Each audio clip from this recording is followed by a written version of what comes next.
Social मीडियात ताकद किती मोठी आहे हो तुम्हाला सर्वांना माहिती आहे. आज खरोखर तुमची मदतीची गरज आहे मला. माझा एक मित्र आहे, ह्या मित्राचा मुलगा गेले 1 महिना झाला घरातून रुसून गेलाय. खरोखर त्याच्या घरातील एवढी परिस्थिती वाईट आहे. मला अतिशय वाईट वाटायला लागलं. माझा मुलगा स्वराज योगित चव्हाण, राहणार पेटवडगाव, तालुका हातकणंगले, जिल्हा कोल्हापूर. माझा मुलगा गेल्या महिन्यात 12/8/2025 रोजी घरातून रागवून बाहेर गेला आहे. स्वराज, तू घरी परत ये. तुझा वाढदिवस जवळ येणार नाही बाळ. तुला काही रागवत नाही, फक्त तू घरी परत ये.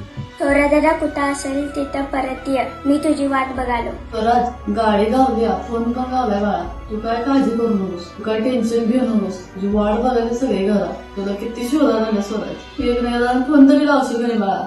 खरोखर या सोशल मीडियात जर एवढी ताकद असेल तर ह्या सोशल मीडियाच्या ताकदीवर आपण जगाला आज दाखवून द्यायची वेळ आली. एखाद्या व्यक्तीला जर हुडकायचं म्हणलं तर जगातील कुठल्याही कानाकोपऱ्यात जाऊन आपण हुडकू शकतो. या सोशल मीडियाची आज ताकद बघायची. माझे हात जोडून सगळ्यांना विनंती आहे, हा व्हिडिओ जास्तीत जास्त लोकांच्या बरोबर शेअर करा, जास्तीत जास्त लोकांच्या बरोबर पोहोचवा. खरोखर तुमच्याकडनं हीच अपेक्षा आहे, मी जास्तीत जास्त लोकांच्या बरोबर पोहोचू दिला आणि एका मुलाला आपल्या आईशी मिळवण्यासाठी व भेटण्यासाठी मी प्रयत्न करते. एवढी सगळ्यांना माझी विनंती आहे, खरोखर व्हिडिओ शेअर करा आणि एका आई वडिलांना त्या मुलाला एकत्र आणण्यासाठी प्रयत्न करू. प्लीज माझी विनंती, प्लीज शेअर करा.